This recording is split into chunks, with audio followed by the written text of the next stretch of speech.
Joining me now to discuss this, he's the director of the National Center's Free Enterprise Project over at Project 21, Scott Shepard. How about it, Scott? Will we ever see, and how would we ever see, a real, true investigation into the Biden crime family? It's going to take what, in your mind? Well, I think it'll change. It'll take a change in administration, and it'll take getting an FBI and other members of the deep state, for lack of a better term, who aren't deep staters anymore and who are objective and who apply the rules regardless of the viewpoint or affiliations of the people involved. All right, so even a midterm change in the House and hopefully the Senate probably isn't enough, right? It's going to take a change in the White House as well. That could start getting the wheels turning.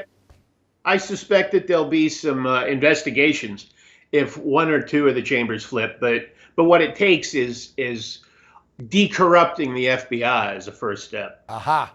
Yeah, that seems to be a theme on this show. We discussed it earlier with a former FBI agent when we were discussing the latest whistleblower from the FBI and all those revelations.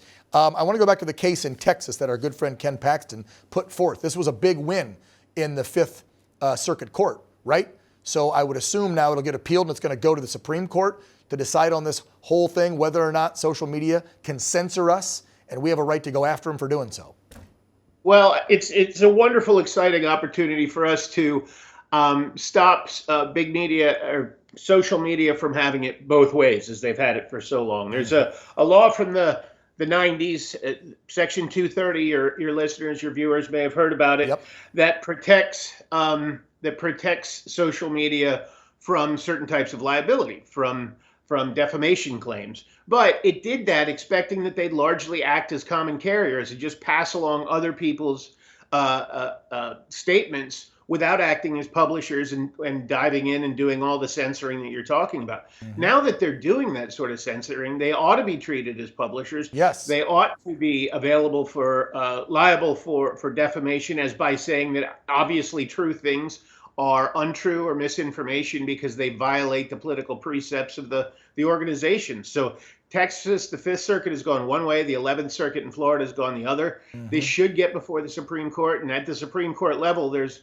all sorts of evidence that the court is finally going to push social media into one box or the other, and either one of those is a victory for open expression and non-discrimination in the United States. Wow. Okay, so this case that Paxton's brought forward, I know, like you said, Florida did the same, but Florida got a different judge appointed by somebody else who interprets the law differently instead of following the damn Constitution.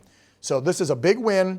We get it to the Supreme Court, and this could be a big, big deal. But we wouldn't see a result of that until next session. So that'd be next year the Supreme Court would hear this and decide something on it? Or would it be late? It couldn't be later this year.